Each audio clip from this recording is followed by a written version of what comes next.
no mai hoku mai I te Warriors Fan TV. Tēnei pō, our Monday night Korero. Welcome Tans, welcome Kyle. How are you fellas? How was the weekend? Before we get into this. Okay.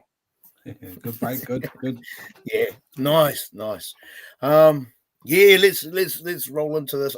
I'd mentioned just so for those who are going to be coming on, I mentioned in our chat space that I was going to Ashley Klein, the ref for our game, for me and on review.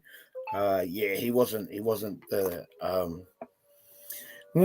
best cup of tea. Kind of went down like coal sack actually, and yeah, there were things that he just wasn't pulling the fins up on, and pulling up for a lot of indiscretions, which I can't say it had direct influence on the game, but it was definitely lopsided. But anyway, I will break that one down as we get into it. Yeah, for me it was an up and down game. It was there were some really really entertaining pitches. Kurtwell with that intercept after they made the break. I think it was Marshall King. Marshall King shot out, and it looks like he's about to set up, and then Kurt just trying to get the ball back to Rog, and then Rog manages to scoop back upfield. So yeah, there's heaps to take out of it. Oh, actually, we've got one right there. I actually thought it was a good game. Like that last, that last frickin' 1 minute when the Dolphins kept the ball in play, and I can just remember, I don't think I'll ever forget it, is the camera panning across the field. Like it's just, and then all of a sudden you just see that big, huge open space between RTS and the sideline when Isaku got the ball, and I was just like, oh, bro, it was a horrible way to end the game, because I thought we played some wicked footy. Like I just thought some of it was really exciting. We kept the ball in play for long periods of time. Offloads and just second phase footy. And I really enjoyed it. And then I don't think the Dolphins were the better team. I just think they matched our energy. And I think it was just a well-balanced game. But sadly, in the end, they just I mean, both teams. Sorry, Tons. No, I don't think it was anyone's fault in particular. Like, I don't think RTS was jamming in or anything. I just think they just, Dolphins just played that last minute really well and kept that fucking ball alive, kept it in play, kept passing it around, and they just found their man in the end. And yeah, I think, and to be fair, they only got that last repeat set of 6 right at the end because Dallin kind of went in for their high shot. Had he not done that, but again, it was a bit helter-skelter, so yeah. Just with the boys that have jumped on, Ray NZ6, Jacko, and Ryzen, Chirp, kia ora, you fellas. Chuck those comments in. Let's see what you thought of the game. There were plenty of hard yards from our guys, especially Aaron, Marata, Kurt, Jacko, Laban, even young Laban, Jacob Laban, but none more so than Roger. Did you see his stats? Oh, far out, mate. He just wound the clock back, didn't he? I was like, check this guy, like 32. I mean, I was 105 post contact, man. I was just like, that's insane. 335 meters, running meters. It was wicked. And it was just like, holy! And for the last 2-3 weeks in a row, he's been over 200 anyway. So it's just like, bro, the bro fantastic. Was a donkey Friday night. He was just running, carting the ball around, and and plenty of times he got us out of trouble. So Rog was, Although, and so my first indiscretion in regards to Ashley Klein, the ref, 16 minutes in, Herbie offloads the ball to the hammer, and the hammer knocked the ball on right hand to left, and it didn't get pulled up. And I was just like, no call from the ref. It was just like, play on. And I was like, really, ref? Our guys didn't challenge it. Our guys saw it, but no one kind of took it to the ref. And I was just like, bro, that was, unfortunately, there was a bit of a theme. That was the theme for the night. the times where Clint didn't say shit and just kind of let shit roll out, and they counted against us. They definitely counted against us. I do think they were holding us for a bit long in some tackles. I definitely think they were lying over us in the ruck for a bit too long. But yeah. Oh yeah, heck yeah. And I'm going to put this one out there. It's probably not a very popular opinion, but Lecker didn't have one of his better games. I think this was probably his first off game. Yeah, the young fella scored, but kind of like on review, and even watching it live, his timing was out. Yeah, and he was like, because he could have scored the exact same try, I think 5 minutes prior, but yeah, he just didn't. And part of me was wondering if he was missing his bro, if he was missing Dimitrik, because those two boys are tight, when they're playing together, they create havoc and all the rest of it. I don't know. I'm just speculating, just putting it out. I think the other thing also, Reels, is he going to come to a time where we rest somebody like him, or because of our recent losses, we've got to just play them, 80 minutes every week, and come finals, just hope that they've still got something left in the tank, especially the likes of Lecky, even Kurt Catewell.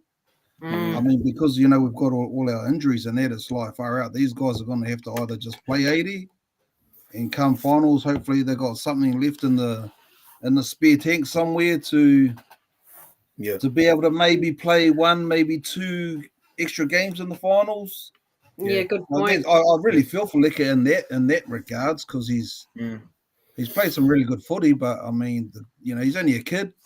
Yeah, he's got there's got to come a time where he either comes off the bench or just his minutes sort of get backed off a bit. I think. I appreciate that shout, actually, because you look now with Laban far out, no Fish, no Laban, no Demi, far out, man. Our forward packs, and I just said this in our chat too, our forward pack's getting smaller every week. So, who does he go to now? Because he's going to need someone to fill that bench spot, and it might mean taking another player from New South Wales Cup, either that or bring Bunty back, because it's just like every week now someone's getting injured and having to come off the field, and not just for one game. We're talking about like Fish, I think's out for 4 weeks now, or 3. But Tahi just posted fibula fracture for Laban. Wow, poor so bastard. that's his season done then, Tahi. That was that Kafusi, that was dirty. There was no need for him to even come into the tackle like that, though, anyway. That was dirty. Oh, yeah, that was a dog move. I genuinely like Kafusi. I don't think he's a bit of a dum-dum, but yeah, that was far. Oh wow, that's really sad for Jacob, because I thought he played really well. He was making good yards, man. That first hit up he did was freaking awesome. I was like, go young warrior. That was awesome. But I just want to ask you guys a question with the spine. What did you guys think of the spine that we had out there on Friday? Oh, I loved it. It's the New South Wales Cup spine, eh? So, what did you think? And those guys all look settled as, they all look comfortable. They all knew each other's place.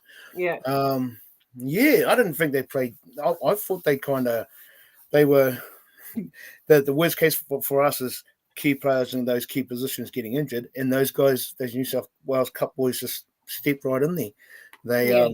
They handled it. They handled it pretty well. Nice seeing Healy shoot out from dummy half and do those little sniping runs.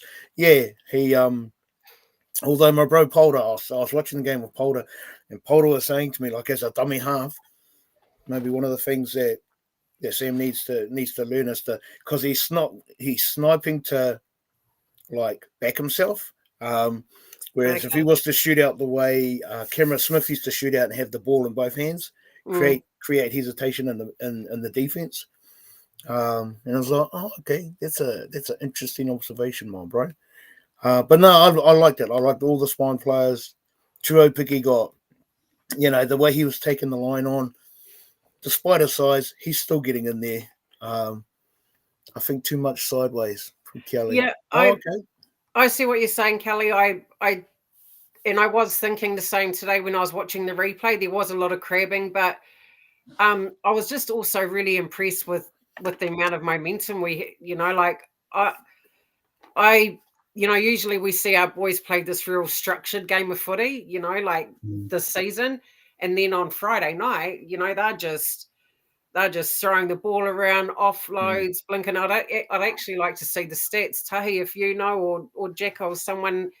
I'd like to see the offload stat, because it just seems like we were offloading every opportunity we got, and that just gave us some mad momentum. I thought Aaron Clark was just, he was phenomenal. Just ons, man. Like I don't know what else to say about him, but I just think the runs he takes, and it's always with 100% effort.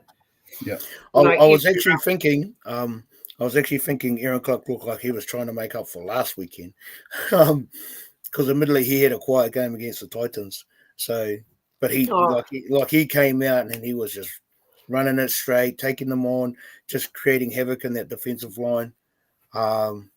Greg's back. Get out, Greg. Been seen you for a while, bro.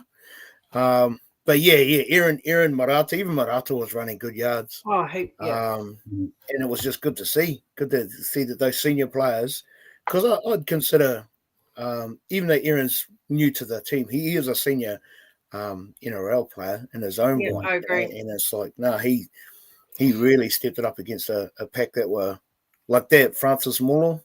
Yeah. So earlier in the year when we played them, because I remember he got flustered, and it was like Fish, Big Barney, and Aaron had kind of got around him to just kind of giving him a bit of a heads up. But now that Fish is gone, Barney's gone, Muller's gone and picked his balls up, and he was acting like the big dog out there. I was thinking, check this guy out. Because he definitely wasn't like that the last time we played them. So and I mean he smoked Jacob, but again, I thought, good on that young fella for just running it, taking that hit up. Poor Tane, or not poor Tane actually, but shit, man, he got some big hits put on him, and just what a little OGA, like just gets back up, takes a breath, and then gets back up and goes again. I'm just like, man, look at this young fella here, what a soldier. He looked like he got folded a couple of times. What did you guys think of the switch between Tane Tuaipiki at fullback and CNK at centre? Did you like CNK at centre? Well, Chance actually done a couple of kicks too, so I think keep him there, just for we don't really have a whole lot of options, but Tane held his own, and it was almost like without Tane at fullback, Roger even took it on more, took more responsibility for the yardage, and it was just like it was so with Chance locked into the back line, Roger was just getting stuck in, and and Dylan with those just running it straight, he's always going to get folded, he's always going to get fucked up, but he's just straight back in there, and I love that. But Tane, because just when Herbie made that break, pulled his hemi and pulls up, it was Tane who picked him up and dumped him on the ground. And it was just like, fuck this guy. But then, like in the second half, I think Ray Stone had returned the compliment, because he picked up Tane and drove him into the ground, and I was just like, oh, okay, that was paybacks. Okay, Tahi, I didn't agree on the power slam on Tane. Do you mean what's his name? No, that was Ray Stone. Yeah. No, Ray Stone's a hard cunt, bro. He's always been like that. Ray Stone's one of those forwards that just will grind guys out, whether he's attacking or defending. And at one stage, him and Mulo just went on. They went hunting us, bro. Admittedly, it was into the second half, but the pair of them, if Mulo was to rush out and do a hit, you could almost guarantee Ray Stone was doing the next one. So they were working in tandem. They were working. I want to acknowledge Dallin's game, because I thought he was awesome, and the shit that he's copped over the last couple of weeks has been quite intense. I know I had a few things to say at the Titans game, which I, in hindsight, I wish I never said them. But I thought, man, he laid on 2 tries, he saved a couple, and he made a couple of really great tackles. So I just want to acknowledge him, and the mahi that he did, because he definitely deserved to have that comeback game and build up his confidence again. So I thought he was fantastic. I thought actually a lot of our players had moments. They all had really great moments in that game. I thought Marata, like you just said before, I thought Marata had some main runs. Like he really got in there, and I'd just like to see more of that now, especially this back end. He's gonna need to now, especially with all these injuries to our forwards. He's gonna really have to put his just keep it at a 10. We'll try and keep it at a 10 every week. Kia ora to you, just Nick. Good to see you, bro. Good to see you jumped on in the chats. Dangerous tackle from Stone. Yeah, I mean, but that's what I mean. Ashley Klein was a bit half-assed Friday night, to be honest, and it was, and trying to review the game impartially, but the amount of shit that the Finns were getting away with, and he just wasn't calling it. And I think Jacko had mentioned earlier, you can only challenge him when there's a break in the play. 18 minutes in, there was the strangest call I've ever seen in a footy game. So the Finns put a bomb up, we bobble it. Ashley Klein says that Tane knocked it on. Tane said challenge. We challenged it. We won. But everyone could clearly see that when the bunker reviewed it, Dallin knocked the ball forward into Marata. Yeah. And it was because you could hear the entire crowd going, we're going to lose the ball. Because then they stuck with it. And they said, no, Warriors ball. But even the Finns players were like, hey, that was weird for starters. Because Tane said, no, I didn't touch it. Challenge. But for us so we won that part of it. But to carry on and see where we'd actually knocked it on, and even the bunker say, it's just, it wasn't part of the original call. So take it back to the original call, and I was just like, bro, that is messed up, bro. the fact that one, we won it, and two, they definitely got that call wrong. I mean, it was good for us, but they definitely got it wrong. Thanks, Mel. When Tane shot across and he saved, who was it? Averillo, when he took Averillo out? Yeah. When Averillo passed that ball back in, did that come off Dallin? Dallin didn't play at it. For a minute there, I thought it came off his leg at one point there. So yeah, I think it hit him in the puku, wherever. But it was nowhere near his arms. And even Dallin knew, I'm sweet. It hit him, but he wasn't playing for the ball. And Dallin's intercept, because that was a try for all money. Had Cody's pass made it and Dallin not taken that ball, they were going to score. But Dallin gets it and then runs for 30 meters, and I was just like, oh, man. The whole bloody crowd lifted, when Dallin done that. And it was just like, I think that for Dallin's sake, it was good that, he got the 2 tries. And after the first one, you could see his confidence was back. Yeah, he was still making little mistakes like that. When he done the grubber, when they dropped the ball, Dallin tried to chip it ahead, but it just rolled out. And instead of just falling on it, it was like. But again, on review, when I looked at that play, Cody tried to flick the ball to the big second row, Lemuelu. And he knocked it on. Again, there was no call. So it was like, fucking hell, ref, do your fucking job. It was getting frustrating. It was getting frustrating to watch that stuff. Well, we're down to the wire now, aren't we? Because, I mean, the Broncos are sitting on 28, obviously. Panthers are on 29. So our top 4 spot is definitely, and it's just we've got the doggies coming up next week, but and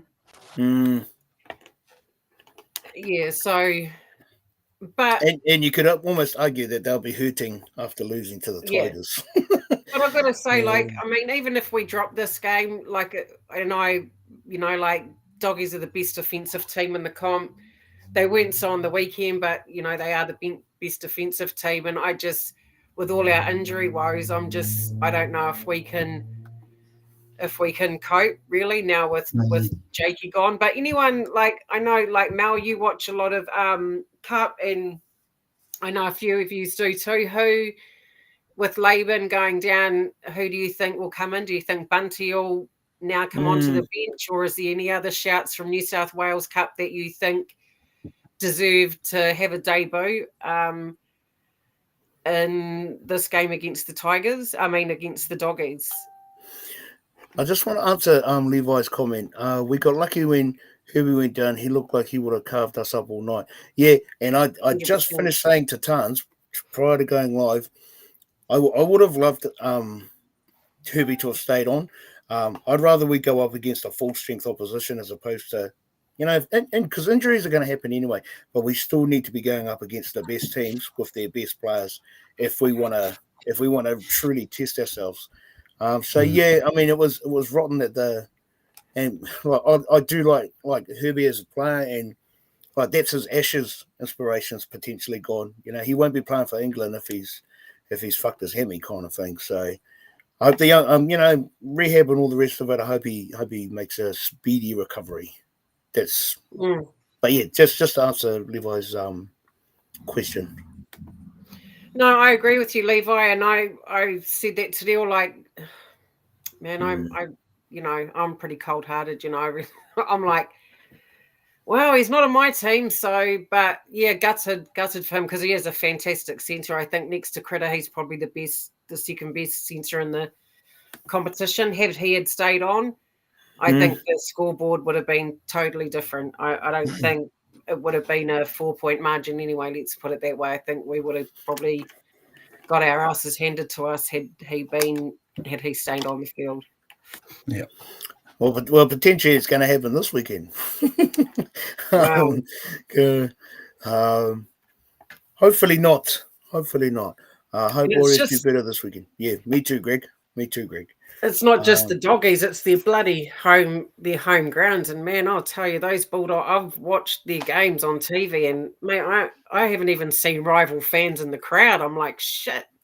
It's just chocker. But anyway, like, yeah, I'm always interested to see the lineup. Like, and I'm always excited to see if he's going to debut someone. I think it's great for the club. I think it's great for the player, whoever gets picked, to to be able to go to that next level. So yeah, but in regards to our spine, I'd like it to stay that way. With CHT, obviously, if he's still injured, then obviously our halves are going to look the same. And but with Egan back, I'd probably put Healy on the bench at 14 and have our spine the same. Just Egan starting and Healy on the bench, because I think he just creates such good momentum. Like, he kind of reminds me of Blake Brayley in a way, but coming out of that Sharks system, it doesn't really surprise me how it's kind of that run first mentality a lot of the time. I think it was good to see Freddie Lussick out there. Yes. Good to see him make a comeback. And him and Healy actually complemented each other nicely. Sorry, just next question. Big question for the whānau. Do we all think Bunty is now a cup player, helping the young ones develop because he got snubbed on weekend? Good question, my bro. Well, I think he might get his license back this weekend, bro, depending on how. Yeah, he needs someone in the middle. Yeah, Dom. That's why I'm thinking. Yeah. Even Tom Ali, wonder where he is on the list. Yeah, heck yeah. He mustn't be too far behind. Yeah, he's because you just don't hear of him anymore. Still got a draw against second place team, Mel. That was Jacko. Yeah, I agree. 5-star. Can we just get back to winning? Look, I think when Mitch, like obviously we as fans we were all gutted when Mitch got injured and then Mets, but we kind of won a couple of games after that. So I think that kind of took the, it was like, oh yeah, we're going to be okay. But then I just think as the season, like just since then, it just shows how important they are, like how important Mets was and Barney. Like I think Barney's, and it's just not his defense. I just think it's the leadership of I mean, being down both our captains, far out, man. Yeah. And, you know, that's huge, and it's huge for any team. I don't care what, you know, what place you are on the ladder. You know, if you're missing both your captains, yeah. then And I think the results from the weekend as well just speak to how hard the games are. So yeah, okay. You know, we lost to the Finns. The Panthers almost lost to the Titans, and the Titans went in with some pretty good form. The Doggies lose, you know, and I think the Raiders. Did the Raiders get up? I think they lost to the Dragons, Yeah. You know, so you know, every game is a hard game, and more so for these bottom 8 teams. They've got bottom 9 teams. They've got nothing to lose. Who cares? Let's take a top 4 scalp while we're at it. It's only another 5 weeks to go for us, and our season's over. So why wouldn't you be hunting the top teams? And make them, you know, Buzzman, we lose at home more than we win in Oz. Yeah, bro, that's the disappointing thing, though, Buzzman, is that we've dropped 3 games at home now, and I just think for the fans that sucks. I was at the Titans game, you know, and mind you, I had an absolutely brilliant day with the Was Up TV meetup and seeing Reo and Carl there face to face. So, you know, it kind of, and it took the loss didn't matter as much because it was such a good day, but and Nick actually pointed out a really good stat that whenever I think two or more of us Warriors Fan TV people are there, we lose. Because I know that, yeah, I've been to a couple of games, and fuck, have I ever been to a game at Mount Smart and we've won? I don't think I have, to be honest. Serious? Wow. I don't think I have. Oh wow. Well, that's the Rabbitohs, the Storm, the Bull. Oh no, sorry, my bad. Yes, we won. We beat the Bulldogs. That was in 2023. I think it was like 3rd, 4th game of the season. I think No, I have. Nice. Just a couple though. Yeah, well, I'm glad to hear that because I think I've been to more wins than losses at Mount Smart. You know, yeah. That's where are we? 5-star. I think Barney's leadership was the biggest loss there, man. There's nothing but mana. Yeah, absolutely 5-star. Absolutely. And sometimes leadership just, you know, it counts for more than just the mahi that you do on the field. And especially because we've got a really young forward pack, you know, with Fish and that not there. And I think, well, we've got Marita and Ford, but as far as leadership goes, it's really hard to fill that gap. So it'll be interesting to see what our team list is like tomorrow. But as I just said, I'd like the spine to stay the same. I think Chan's at centre. I think he fits well there, just defend. And anyway, we need Coatwell back in the second row for our forward pack. So I'd like it, and I'd assume the spine will stay the same. Yeah, Nick, just no, that stat is bullshit. That Warriors Fan TV. Me and Earl went to the Knights in the semis. I forgot about that one. Put that stat to the bin. Yes. Shot Nick. It must just be me then, Nick. No, it's not just you, Nick. Not just you, Tons.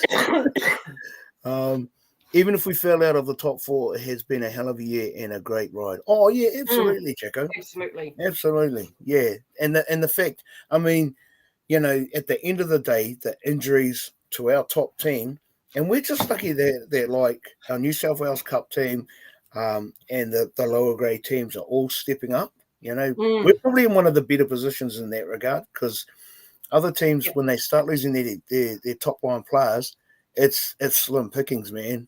It really is, you know. So we're just lucky that we literally had the New South Wales Cup spine playing against the Dolphins, and they actually held their own. They done really well. I think that was Webby's. I think, you know, with the outs too, you know, like how we had all the outs. I think Webby had to. I think he was really onto it because he was like, well, if we're gonna, you know, like if we're gonna build something here, I'm gonna need a really connected spine. So I think he was just really clever in the fact that, well, you know, I need a connected spine, so I'm just gonna use the New South Wales Cup spine and get them to, you know. Yeah.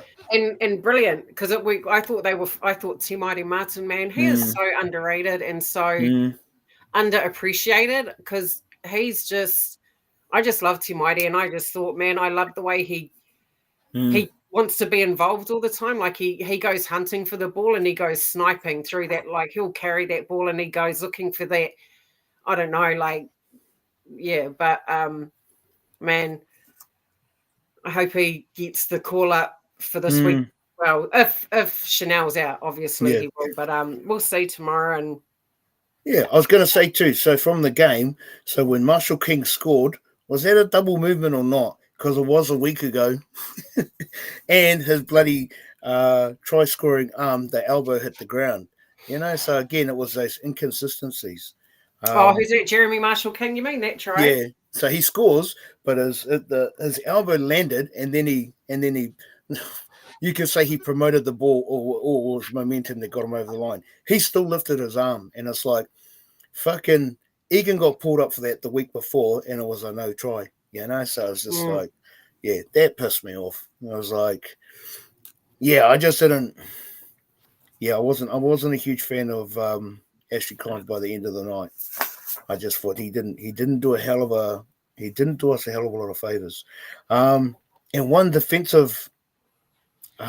defensive laps where it was a bit helter-skelter. Freddie got the ball, chipped it ahead into the end goal, and the hammer. But there was only two chasers. There was Freddie and there was Tanner Boyd, and the young fella, Idemir Tuiava. But he was further inside. But we had three guys chasing that kick, and it was like, okay, nobody saw the kick coming, but it was like Tanner and Freddie on their own. Where the fuck was everyone else? It's like, that was a poor defensive read. We should have nailed those guys, man. I think one area we've been often in the last few weeks, actually since the Sharks, I haven't seen a kick chase like the Sharks game. That Sharks game, everything we did in that game was almost like 100%, and the kick chase was just on point. And I don't think we've done that since that game, to be honest. Like, I was even watching when I was watching the replay, I was like, man, our kick chase isn't as dominant as what it's had been, the Sharks game and before that. Like, we've been pretty hard nailed when it comes to that, and I just think we're missing the beat a bit when it comes to our kick chase. And if we can just clean up that area with these 5 games left, hopefully that we can make something happen off that. Yeah. Actually, and if anyone in the comments knows, so that last set of 6 prior to the Finn scoring, and they went into, sorry, not end to end, but side to side across the field. Leka went in to make a tackle against. He went to tackle Cody. The ball goes back the other way, comes back again, and Leka was still on the ground, and it was just like, bro, what's up with this guy? So if anyone knows it, and even after the game, Leka was still on the ground, kind of stretching his hammy or whatever. Because I was thinking, fuck, this guy better not be injured. Or if he comes up or is injured on the, from the 10-day Tuesday's team list kind of thing. If anyone knows the juice on it, got any good medicine on it, would love to know that one. Because Leka, and again on the replay, when the Finns came back that one way, prior to just scoring, he was still on the ground. He was still laid out. And I was like, and I had to rewind it to figure out when exactly it happened. And it happened like 3 or 4 plays prior. And I was like, he flew in, made the tackle, and then just didn't get up. And I was like, fuck, how bad is that? I'm hoping it's not. And I think looking at the stats, Leka was the only forward that played 80 minutes too. Oh, wow. So that's obviously would have taken its toll on him. It's interesting, Carl, that you said, especially for a young fellow at 19, the youngest forward and the least experienced forward on the, well, except for Edios, but to be playing 80 minutes is probably a real big ask of a 19-year-old. And I know a lot of people might say, oh, well, that's just first grade for you, but it is a solid point, actually, that you made about, him playing 80 minutes at 19 years old, week in and week out. So yeah, definitely. Yeah, that Idemir Tuiava, he had a good debut. young fellow, keen I as, thought got so. stuck in. Looked like he didn't look too like a newbie, like a fish out of water. He settled right into his mahi, and that was good. And again, it's the strength of our New South Wales team that's pretty much going to have to bolster us for the next month, five more rounds, whatever. Yeah, going to be interesting. It's going to be interesting come round 26, 27, just to see how we line up. Who's actually still going to be there? And like Dom just said it there, we are very tired. The young guys done a lot of miles for their age, and we seem to have no real leader on the field. And that's the problem, Dom, is that especially at 5 games to go, and fuck it. I mean, not everything's imploding and it's not falling apart. Like, I think we're still great, and I still think we can get wins. It's just you can't really fill the gap of leadership, like injuries yet, but when it comes to leadership, that's a totally different thing, and you can't substitute that. Yeah, and there really is nowhere to hide, So one of those philosophies from Uncle is very much, we are all in this together. The only way we're going to get through this is together, and yeah. So I guess those young guys. So when you think of our senior players, like Jacko, even Jacko had a good. Him and Jacko and Molo seemed to be lining each other up, and it was just bad luck that Jacko was on the receiving end more times than not. Yes, we are guessed. Who votes for a shorter season? Face green, smiling. Yeah, I think we should have 27 games, and then you play finals. Then you go in. Then I think it's like a 2-week break after the finals, and then you're straight into like internationals and Pacific Cups and stuff like that. I just think, bro, so all up, the players are only literally getting a couple of months off. If you don't make the finals, then obviously you've got a longer period off, an extra month. But I mean, but even then, if you've got rep players in your side that doesn't make the 8, their season's not going to get any shorter because they still got to represent the Kangaroos, the Kiwis, the Poms, the Kumus, Mate Matonga, the Tosa more. So that's like October, isn't it? So October, then you probably get it won't finish till mid-November, the international season, and then it's Christmas. Those boys literally get not even a month off, but whereas the rest of the squad are back to training before Christmas, and then because straight after Christmas they're into preseason. It's a long season for especially if you're internationals. And then it gives you no time to frickin' really. I don't think it gives the players enough time to recondition their bodies. Like get their. I mean, if you're carrying it, and I'm sure fucking 70% of players are still carrying little niggles, into the following year. Do you know where Kusi is going next year? Yes, Kusi is going to the Rabbitohs. He's going to be a bunny. Yeah, and good luck to him. I hope the young fella makes a go of it. So. Yeah, I hope he gets. And MGT, so they're going to be buddies over there. We've got a centre and a winger that'll pair up over, and Rabbitohs. Let's be honest, man, they need it. Yeah. All right, they've been struggling, mind you. They've had a shit season with injuries. Yeah. Just to answer Jacko's one. That whole need 20 teams, 20 rounds, play each other once. I'd love that sort of format. I'd love to see 2 10-week windows. Have Origin in between, but while you've got Origin on, have your internationals for the island nations as well. So let the Aussies do their Origin because it's their thing, and no one gives a fuck anyway. But let the Kiwis. Well, I don't, but but let the Kiwis play Samoa, Tonga, PNG, the Cook Islands, whoever, even the Poms. Invite the Poms over, whatever. But let's have everyone playing there in their window, so their Origins playing, and that we can be doing our own thing at the same time. Then bring them back for another 10 weeks, whatever. Do your playoffs. I think Origin goes on for far too long, mate. It's like how fucking long? It's like how long is it? It's months. It seems like it's 3 months sometimes. Jesus, 9 I think weeks, I it's think. like 2.5, Yeah, maybe. yeah, 9 weeks. So the first Yeah. game from the first Wednesday, there's 3 weeks to the second one, Mm. and then 3 weeks to the third. What's that? Or was Yeah. it 9 or 6? They should just have, like you just said, Oh. have the first like 20, 20 games, a 10-week, like stop for 3 weeks. Origin can be played over a 3-week period, just like Testa, 1 week, 2 weeks, 3 weeks. Origin, Origin used to be 2 weeks apart. It used to be Yeah. like a Wednesday night, then 2 Wednesdays after that, then 2 after that. Yeah. And it was heaps shorter. But I mean, it's the advertising side of it, and Aussie's always going to go on. Nick, with the hopefully develop sometimes players have to go somewhere else out of comfort to get better.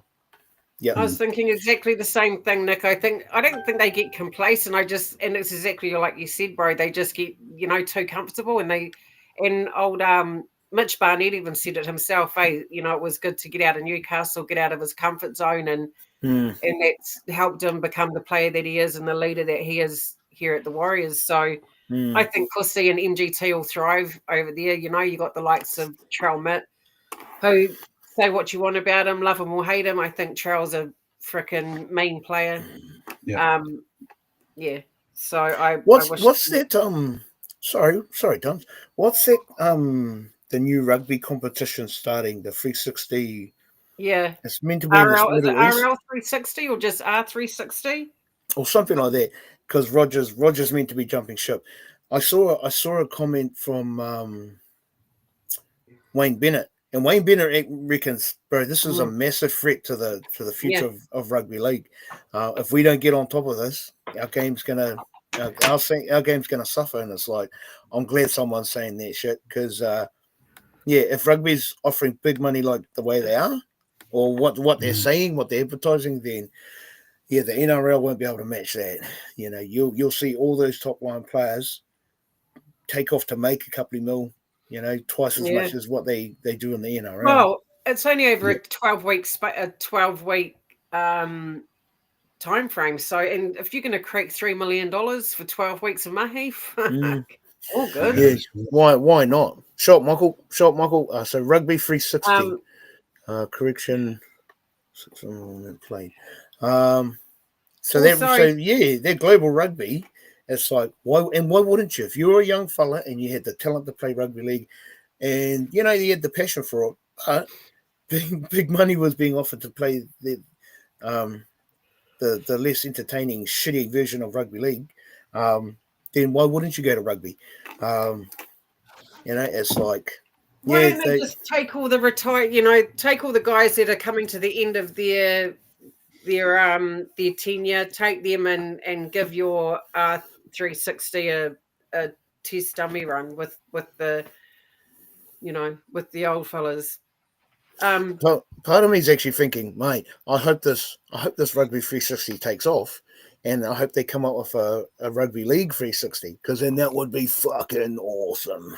You for the play. Yeah, fuck yeah. It would be a direct challenge to the NRL, because the NRL run everything. I fucking hate that. I just think the NRL needs some competition, and if there was a 360 rugby league, mate, the best of the players, especially if they've got the opportunity to make better money, they'd be gonskis. And that's run by, is that Saudi Arabia? Hey? Is that the years, Far out. It's like, bro, big money over there. Why wouldn't you? But I'd be hanging as a league fan supporter.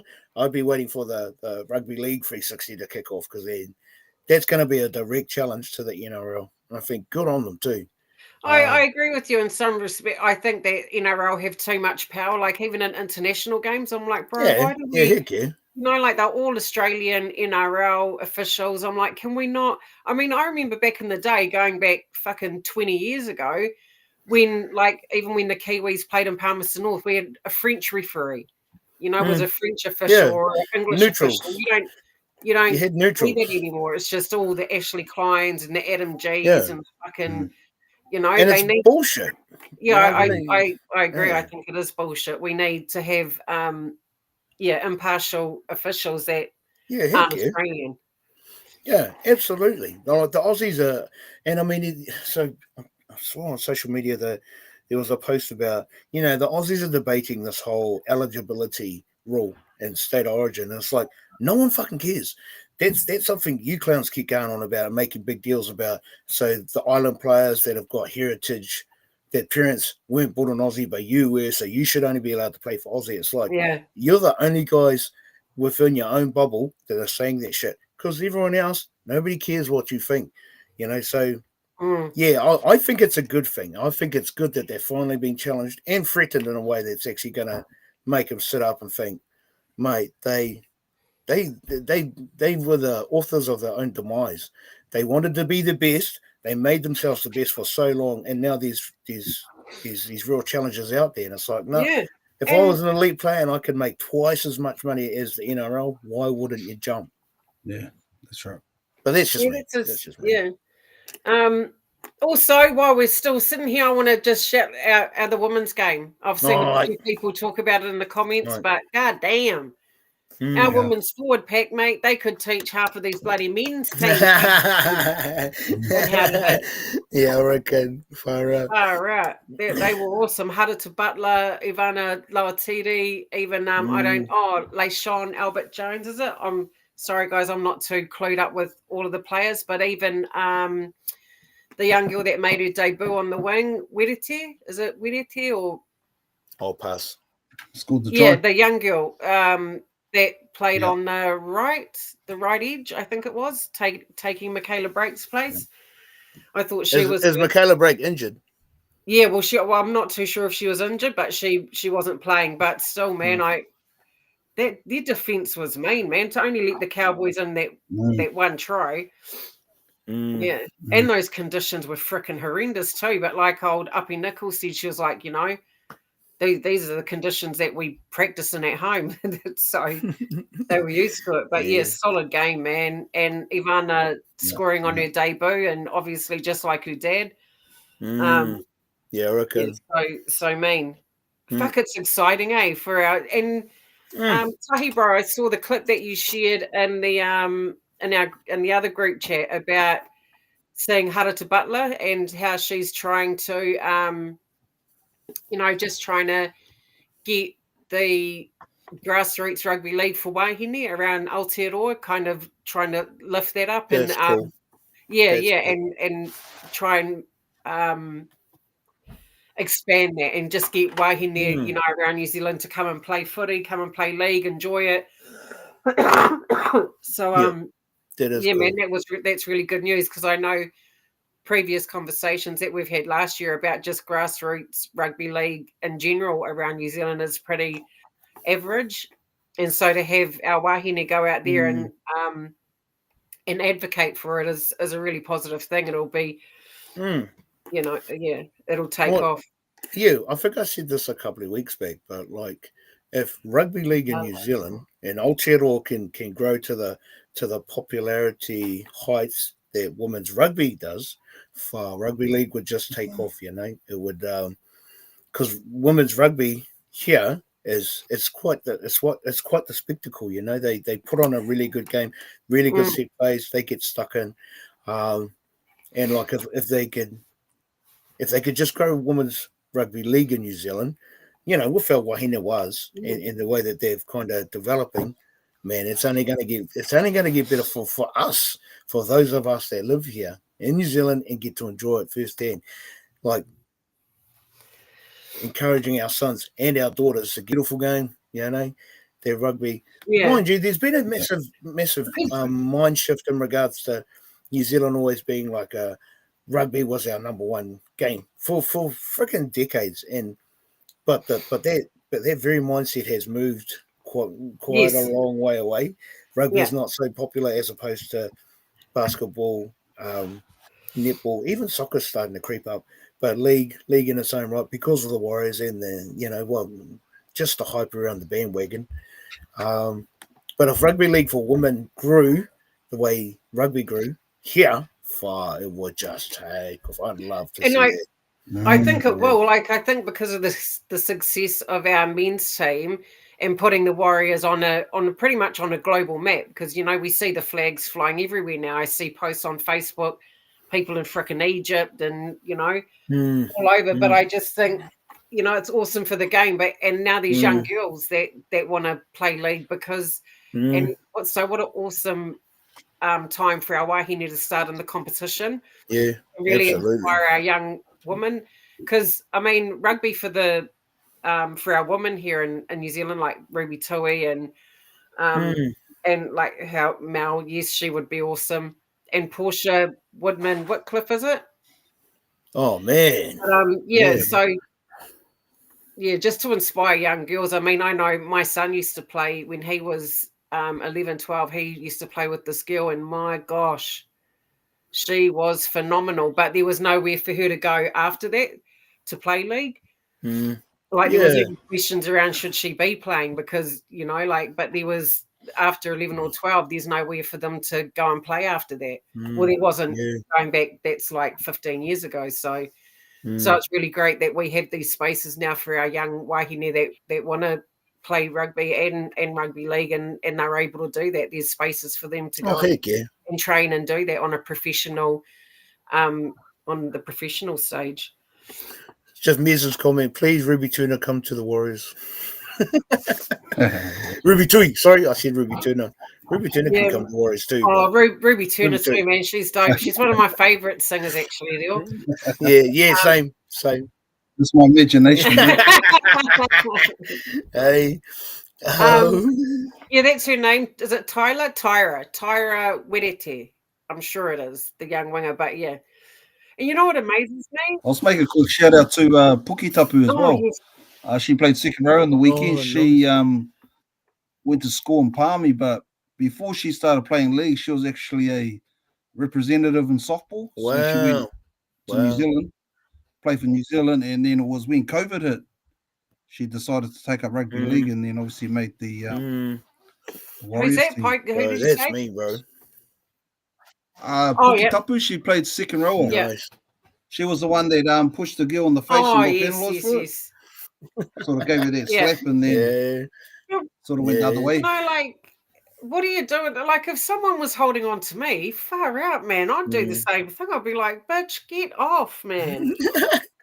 You know, like, there's just some things that, you know, like, man, I don't know. Some rules have, but anyway, fuck, it is what it is. Just Jacko's comment. Kiwi got a taxi in Mexico. The driver said up the wires when he said where he was from. Crazy stuff never thought would happen. Yeah, I remember seeing that too. That was pretty. That was a couple of seasons ago, eh? But that was pretty. When the up the wires thing just kicked off. That was pretty cool. Is it Stacey Walker who played NRLW for Bronx? Stacey Walker. Yeah. Oh, okay. There you go. Yeah, sure. Nice, bro. Settle times. No, I mean, you know, like, like, I mean, like the Origin thing where, was it Lomax? I'm just like, you know, like, get off him then. Like, I didn't see a problem with that. I'm just going back there because I'm trying to make an example there. I didn't see a problem with Lomax elbowing that guy in the face. It's like, bro, get off him then. Simple as that. If you weren't lying all over him, he wouldn't elbow you in the face. So just do your tackle and get off. That's my opinion, though. Like, that's just me. I just believe that, you know. No, fair enough, Tons. That is fair enough. I won't go into last week's predictions, because none of us did. No one was anywhere close. Oh, Tahi said 2018. Oh, did he? Tahi said 2018 and Miz said 2018 to us. So I think you fellas took it out, actually. All the rest of us. I said 14-10. Jeez. Fuck it. I might as well go through it. So Nick said 25-24. Nas 25-24. Mel 28-24. 5-star 36-34. Jacko 2012. Levi 32-30. Tahi with the bang on score, just the wrong team. 2018 Kelly 38-12. Oh man. Miz 2018 Buzzman 56-20 and Zach 50-44. Always love your scores, Zach. That's pretty much a wrap for the Dolphins game, eh? Yeah. Let's pour into this weekend's game. What day is this weekend's game? Saturday. Saturday night against the Doggies. I think it's a late one, actually, 9:30. I think it's a late game, 8 o'clock. Are we do any of you think that Webster's training is injuring all the Warrior players? I don't know. I don't think he's like Madge Maguire, Angus. Nah, no, not at all. Nah. They're getting injured out on that field, mate, because they're too hearty and they play too good. And games are good at shutting us, Yeah. Just Buzzman's comment. What if we beat the Bulldogs in their backyard? How good would that be? That would be the best, my bro. That would be the best. I'd be on cloud 9 until the finals if that was to happen. So I just saw a comment earlier saying we had to win 2 out of 5 to make the finals. It's 2 out of the last 5. So 2 out of the last 5. Is that 2 out of the last 5 to be in the top 8 or 2 out of the 5? Yeah, be in the top 8. Surely we don't drop to 8th, bro. I'd be... Well... like literally, we would have to lose every single game from here. And then the Doggies, the Storm, Panthers, Raiders, all of them would have to win every single game, and everyone else below us. It's like, surely that's not going to... I'd be highly surprised. There's a few teams that have still got buys, eh? Sharks got a buy. Raiders. The Raiders still got one more. Yeah. Raiders still got a buy. So they still got guaranteed points. Yeah, because Sharks. So even if you counted the Sharks buy, that'd be the same as us right now. Wow. That'd be on 32. Oh, because who was it? Someone mentioned that in the group. Who was it? Someone in our group, Jack Tahu, who said that if Sharks win, so they won their game plus their bye, they could be in the top 4. They could be in 4th. But I suppose it depends on how Brisbane and how this weekend's games go.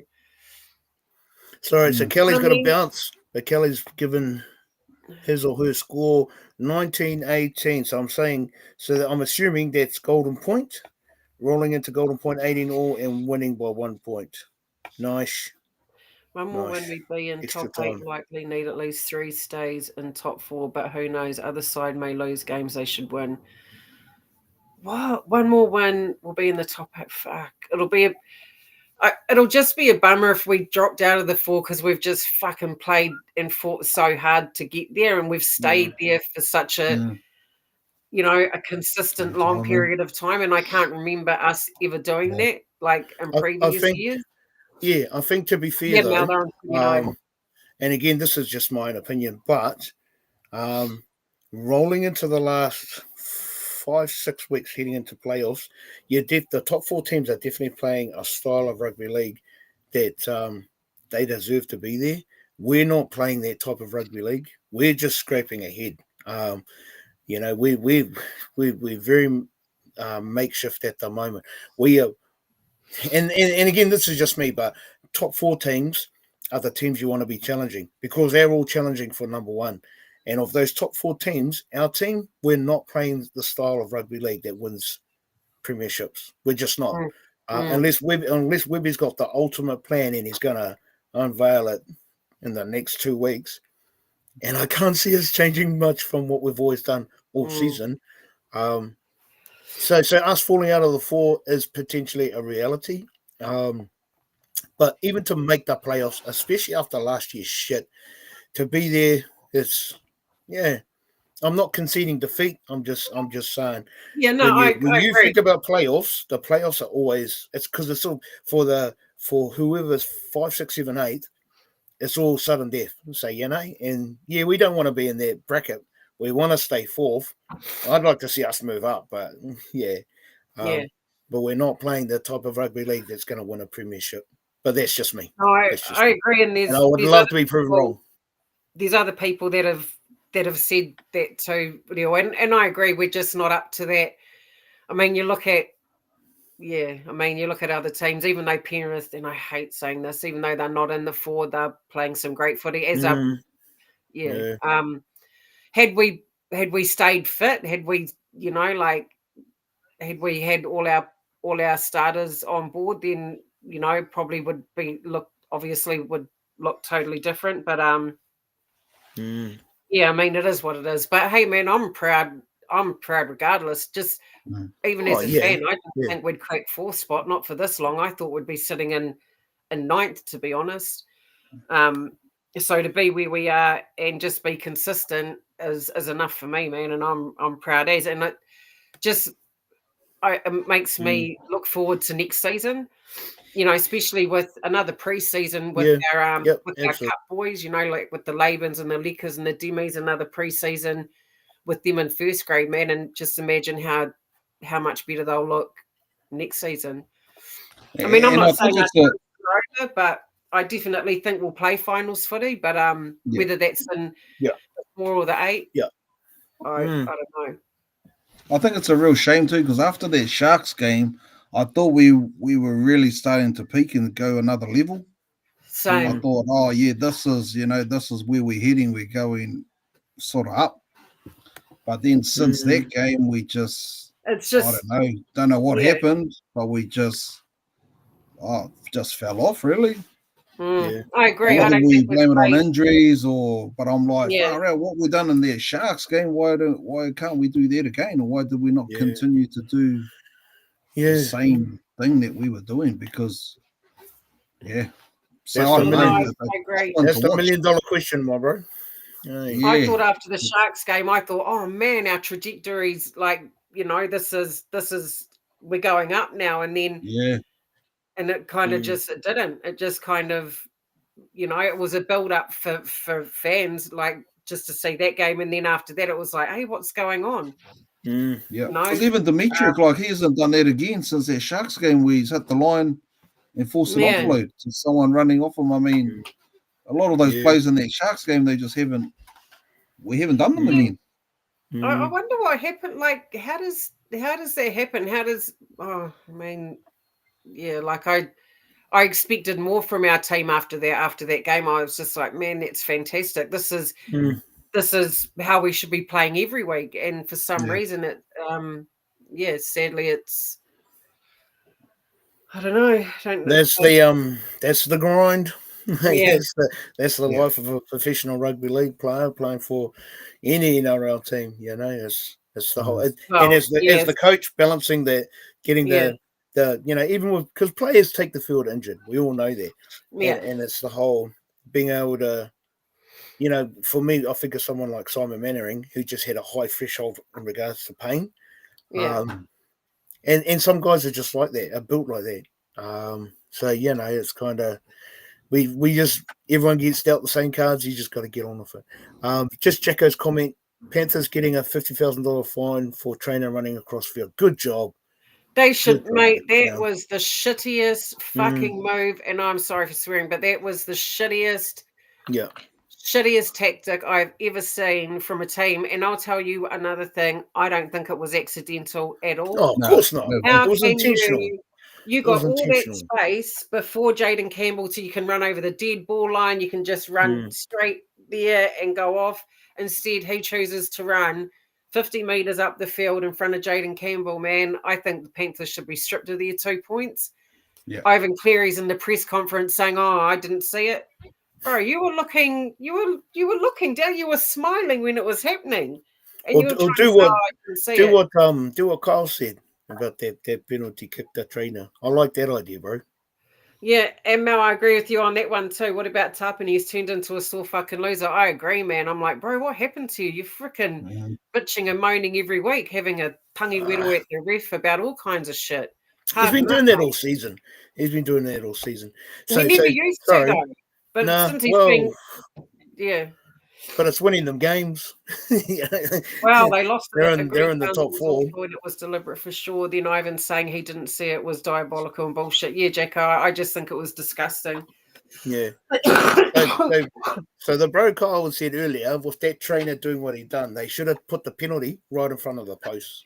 You know, that would kill it. That would kill it straight away. And it's like, absolutely. Because that was just shitty sportsmanship. You know, you can guarantee now that old Andrew Abdo and his sidekicks will be in the boardroom figuring out how to, because I think that's why the ref didn't blow his whistle, because I honestly believe that the ref didn't know how to adjudicate it because he's like, Yeah, well, didn't know what to do. can I punish it? Can I? Well, it's the Of point. course Can you I punish it. You're penalise- the ref. It's like, bro. Yeah, but I don't think there's a rule around penalising a trainer. Like you can penalise a player, but can you penalise a trainer? So now it's just gives the NRL something to work on and be like, bro, when there's a kick taking place, you motherfuckers have to stay off the field. If there was a Warriors thing, sorry, Tons. If there was a Warriors thing, if they didn't have the Warriors, if I had reserve players on the side, I would have got those reserve players just to run at them, fold them, cut them in half, teach them a lesson. Yeah, prick. Because it was. I think it was disgusting, and man, I'd strip Penrith of their 2 points because I think it was on purpose. Yeah, But yeah, no, it was absolutely it was. Because I remember a game ages ago, I think it might have been Adam G who was the ref. I can't remember who was playing, but a trainer had run onto the field during play. And I know Adam G actually stopped his whistle and actually had a go at this ref. He was like, get off the field now. And he was like, he told him, get off the field. Wow. He stopped the game and he just had a go at him. So, yeah, I think the refs have to be stauncher and just fucking back themselves, I suppose, in moments like those. But I think even asked the question, the ref could have easily asked the question to the bunker, like, what can we do? Yeah. What does the rule book say about what we can do? Yeah. Yeah. Like Jacko's comment, ref would be worried about losing his job if he did anything. Wouldn't you think that the one guy who's got the pee in the whistle and makes those kind of critical decisions has still got the ultimate power, really? And if he doubts himself because of a trainer, someone who's not even a player, that's kind of sad. That's I think it's sad that they only copped a 50 grand fine. Does anyone know if he got suspended at all? Because, mate, I can't even believe he'd be back on the field next week helping, at a game. If there's no way. If I was Abdul, like I would be like, nah, bro, you're not allowed on the field. You're not allowed by the bench. You can just go. Get the fuck out of here. You are not coming on. Oh, yeah. But just check out, and again, he's bang on here. Back in the day, Bill Harrigan used to tell trainers to take a hike quite often. Yeah, Bill Harrigan, but that's what I mean. Bill Harrigan ruled, so he was the final adjudicator, and everyone knew, the players knew, the trainers knew, don't cross this guy because he'll just give you the boot. What's happened to, have the refs kind of dropped down in the picking order that they can't even tell trainers to get off? It's like, wow. Well, I just that was, man. But I tell you, they, just repeating what I said, they'll change it now. They'll put a rule in place because I was online. There are thousands, tens of thousands of fans, and not just Titans fans. Man, these are fans, even Penrith fans. I've even seen Penrith fans saying, 100%, man, they should have let him take a kick from in front. It's just bad sportsmanship. It's just bad sportsmanship. Okay, before I forget to say it, you fellas in the comments crew, start posting your scores, and we'll start. Oh shit! It's that time tonight, fellas. It's that time. Let's call it, Let's call it what it is. Ooh. And I can't remember who it was. I think it was Kelly who said that it's meant to be raining in Aussie on Saturday. Well, if it's pouring down and it's absolute shit like it was on the weekend, I'm going to...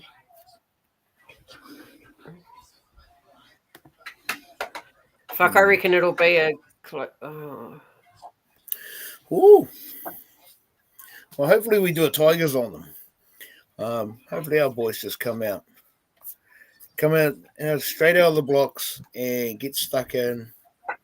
We haven't played too bad in the rain this year, so pending the weather conditions. I reckon it's going to be won by a penalty or a field goal, probably like the same score, 2018, 19-18. Sure, for the Warriors. Checo, Warriors 18-14. Nice. Sorry, Tons, what was that? Sorry, I missed that. Yeah, I'll go. Shit. 24-20 to us. 24-20. 5-star. Nice dance. Yeah, I agree, Michael. 24-18. 2021 golden was for the dub. Yeah. Hopefully we Nice. stop the rest, which we are losing. Nice one, was HQ. 24-18. 24-18. Yeah, Mel, Ivan downplayed it. Honest mistake. Yeah, absolutely, Mel. I just was like, bro, you're looking straight at the field.